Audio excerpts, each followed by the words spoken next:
Энелер мектеби. Сабактын темасы. Ата-эне болуу бул чоң жоопкерчилик. Токтогул атындагы номер 1 мектеп гимназиясынын 5В классынын класс жетекчиси Адишева Нурайым. Сабактын максаты. Ата-энелер балдарды тарбиялоо боюнча кеңештерди алышат. Ата-энелер алгач өздөрүн таанууну үйрөнүшөт. Өздөрүнүн кандай ата-эне экендигин билишет. Саламатсыздарбы, урматтуу ата-энелер? Бүгүн биз сиздер менен ата-эне болуу бул чоң жоопкерчилик деген темадагы сабагыбызды баштайбыз. Тарбия башаты үй бүлөдөн башталат. Ата-эненин эң чоң милдети бул балага жакшы тарбия берүү. Анын келечекте кандай адам болоруна эң ириде үйдөгү тарбия роль ойнойт. Куш уядан эмнени көрсө, учканда ошону алат. Бала кулагы менен укканды эмес, көзү менен көргөндү туурайт демекчи, ата-эне өзүнүн жүрүм-туруму менен балага үлгү болууга тийиш. Жана ата-эне бири-бирине сүйүү, сый-урмат менен мамиле кылып, бактылуу, бекем үй бүлө куруусу бул ошол үйдүн, улуттун, баланын бактылуулугу. Ынтымактуу үй бүлөдө чоңойгон бала өзүн, чөйрөнү дагы урматтап сыйлай алат. Балага жакшы тарбия берүүнү кааласаңыз, биринчи өзүңүздү тарбиялагыз. Өзүн тарбиялоо дегенdik бул өзүн таануу жана өзүндөгү терс сапаттарынын үстүндө иштөө дегендик. Анткени бала ата-эненин түзгүсү. Сиз кандай ата-энесиз? Өзүңүздү тааныйсызбы?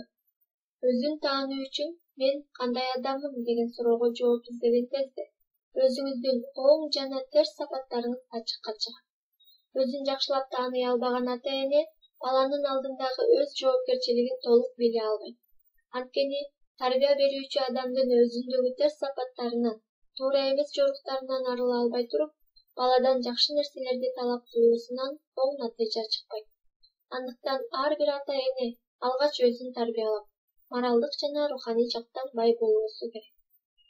Мээрим көргөн мээрим көрсөтөт. Бала ата-эненин мөңөсү. Ата-эне багбан. Багбан бакты кандай карап, мээнет кылганына жараша мөмө алат. Кайсыл мезгил болбосун ата-эне баланы мээрим махабат менен суугарып туруусу керек. Анткени жашында мээрим бербесең, каарыганда мээрим көрбөсүң демекчи, баланын сырткы муктаждыгын камсыздап, бирок ички рухун тойгуза албоо бул өтө чоң катачылык. Балага айтып туруучу маанилүү алты нерсе.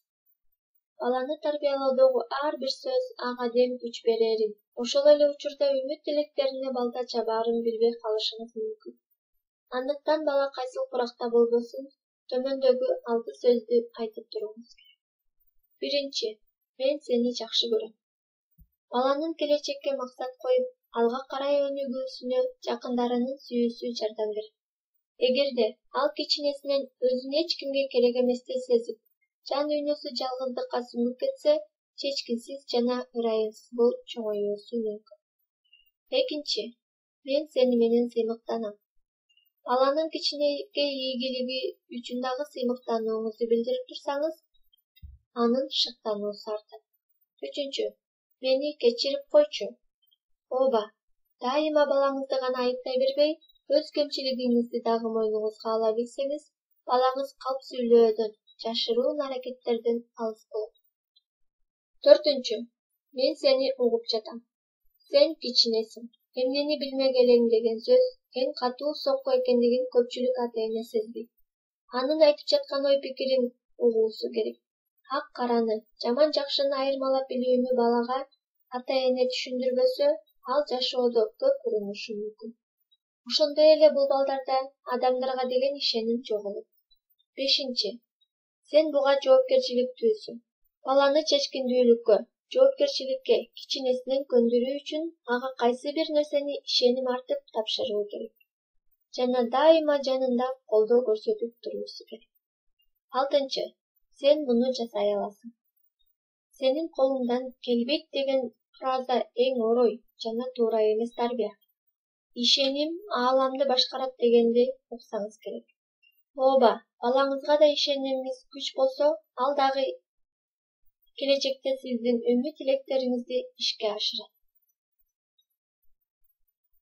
Андыктан ар бир ата-эне баласынын алдында өз жоопкерчилигин билип, балдарга туура тарбия берип, улутубуздун келечеги үчүн мыкты уул-кыздарды тарбиялоого тийиш. Бүгүнкү сабагыбыз аягына чыкты. Сабак баарыңыздар үчүн пайдалуу болду деп ойлойм. Сабакка көңүл бөлгөнүңүздөр үчүн чоң рахмат. Саламатта калыңыздар.